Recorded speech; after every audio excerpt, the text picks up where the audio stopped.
ఉన్న బంగారాన్ని విడిపించి ఆ రోజు ఆన్లైన్ రేటుకే మేము కొంటాం. Sharma gold company.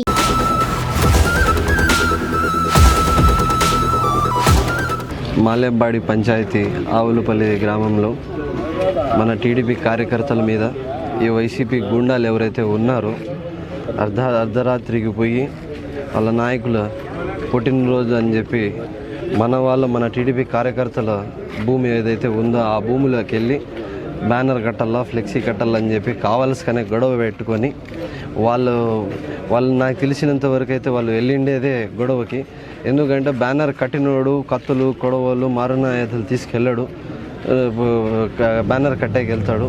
అలాంటి వాళ్ళు ఈ వైసీపీ గూండాలు ఎవరైతే ఉన్నారో వీళ్ళు పోయి మన టీడీపీ కార్యకర్తల మీద దాడి చేసి రమేష్ అన్నని, మళ్ళా మన వెంకటరమణని, చక్రపాణి అన్నని, మళ్ళీ ఒక యువకుడు డిగ్రీ ఫస్ట్ ఇయర్ చదువుతున్న యువకుడికి గణేష్ అనే యువకుడికి పట్టుకొని ఈ వైసీపీ గుండాలు ఎవరైతే ఉన్నారో పట్టుకొని నిన్న రాత్రి దాదాపు 14-15 మంది ఈ నలుగురు మీద దాడి చేసి కత్తులతో కొడవలతో కొట్టి ఒక్కొక్కరికి ఒక 10-15 కుట్లు పడేటట్టుగా తలకి దెబ్బకి 20 ఒక మన వెంకటరమణకి 27 కుట్లు పడేటట్టుగా కొట్టినారు. ఒక యువకుడు డిగ్రీ ఫస్ట్ ఇయర్ చదువుతున్నాడు. ఈరోజు పొద్దున్నే అతనికి ఎగ్జామ్ ఉన్నింది. వాళ్ళ నాన్నకి ఇబ్బంది పెడుతున్నారు, కొడుతున్నారు అని చెప్పి అడ్డుపడితే అతనికి కూడా పట్టుకొని కొట్టినారు ఈ వైసీపీ గుండాలు.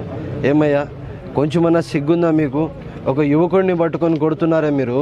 రేపటి రోజు మంచిగా చదువుకొని రేపటి రోజు మనకే ఒక భవిష్యత్తుగా నిలబడే ఒక యువకుడిని పట్టుకొని కొడుతున్నారే, కొంచెం మన సిగ్గుందా మీకు?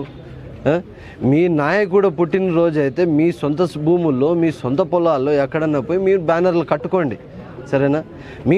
మా కార్యకర్తలు మా మనుషుల భూముల్లో వచ్చి మీరు బ్యానర్లు కడతామంటే ఎట్లా ఒప్పుకుంటాం? ఏ విధంగా ఒప్పుకుంటాం? మీ నాయకుడు పుట్టినరోజన్నా కనీసం మంచి చేయండి. గత 5 ఏళ్ళు మీరు చేసిన ఒక్క మంచి పని కూడా లేదు. కనీసం పుట్టినరోజన్నా మంచి పని చేయండి అయ్యా. ఎందుకు మీరు ఇట్లా చేస్తున్నారు? దయచేసి నేను కోరేది ఒకటే, పోలీసు శాఖ వారికి, ఈ గూండాలు ఎవరైతే ఉన్నారో వీళ్ళ మీద ఇంతకు ముందు రేప్ కేసులు ఉన్నాయి, ఇంతకు ముందు వీళ్ళ మీద మర్డర్ కేసులు ఉన్నాయి, అటెంప్ట్ మర్డర్ కేసులు ఉన్నాయి. వీళ్ళని నాయకులు అనే పదం కూడా పిలవకూడదు మనము. వీళ్ళకి నాయకులు అనే పదం పెట్టి పిలిస్తే వీళ్ళని తలకెక్కి కూర్చుంటారు వీళ్ళు. ఇలాంటి వాళ్ళకి మనం నాయకులా చేసేది?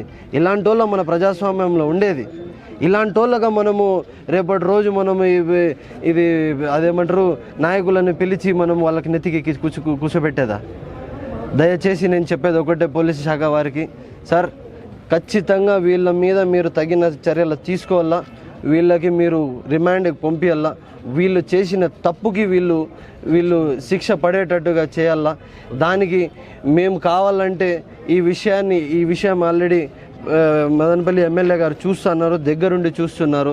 ఈ విషయాన్ని మాకు న్యాయం జరిగే వరకు మేము పోరాడుతూనే ఉంటాము. అదేవిధంగా ఇక్కడున్న మన ఎవరైతే ఉన్నారో మన రమేష్ అన్న కానీ గణేష్ కానీ ఇప్పుడు ప్రస్తుతానికైతే వాళ్ళకి కొంచెం ఇబ్బందులు ఉన్నాయంట. డాక్టర్ గారికి మాట్లాడడం జరిగింది. గణేష్కి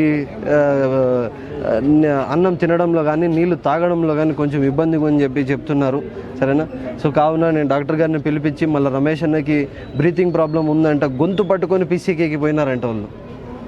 ఒక మనిషిని చంపేస్తారా మీరు? ఏం మనుషులయ్యా మీరు?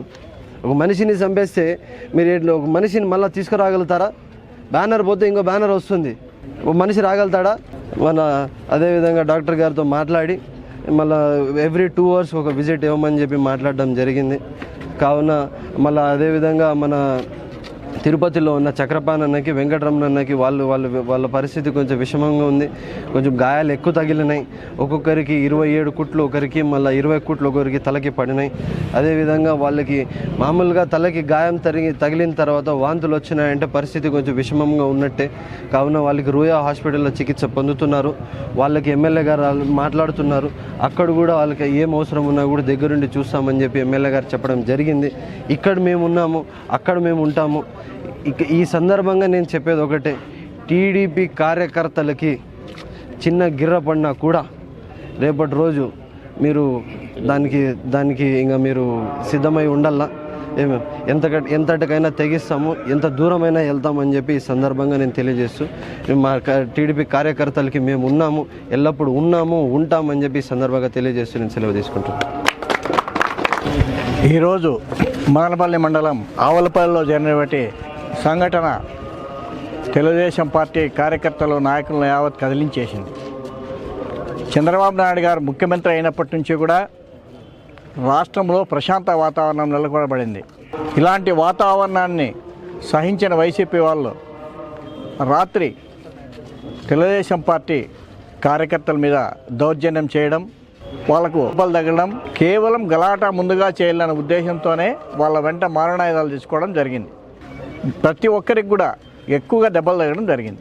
ఇద్దరు సీరియస్గా ఉన్నారని చెప్పిన ఉద్దేశంతో రూయా హాస్పిటల్కు రెఫర్ చేయడం, వాళ్ళకి ట్రీట్మెంట్ ఎమ్మెల్యే గారు చూస్తున్నారు. అయితే ఇప్పుడు ఈ మీడియా ముఖంగా తెలియజేయడం ఏమంటే, ప్రశాంత వాతావరణం ఉన్నటువంటి ఈ మదనపల్లిను కలుషితం చేయొద్దని చెప్పి వైసీపీ వాళ్లకు హెచ్చరిస్తూ పోలీస్ శాఖ వారు ఈ విషయం మీద ఎక్కువ శ్రద్ధ చూపి ఎవరైతే నిందితులు ఉన్నారో, నిందితులకు బ్యాక్గ్రౌండ్లో ఎవరైతే సహాయం చేశారో, ఆ మారణాయుధాలు ఎవరు వాళ్ళకి సప్లై చేశారో వాళ్ళందరి మీద కేసులు బుక్ చేసి ఇమ్మీడియట్గా వాళ్ళకు రిమాండ్కి పంపాల్సిందిగా పోలీస్ శాఖ వారిని కూడా మేము కోరుకుంటున్నాము.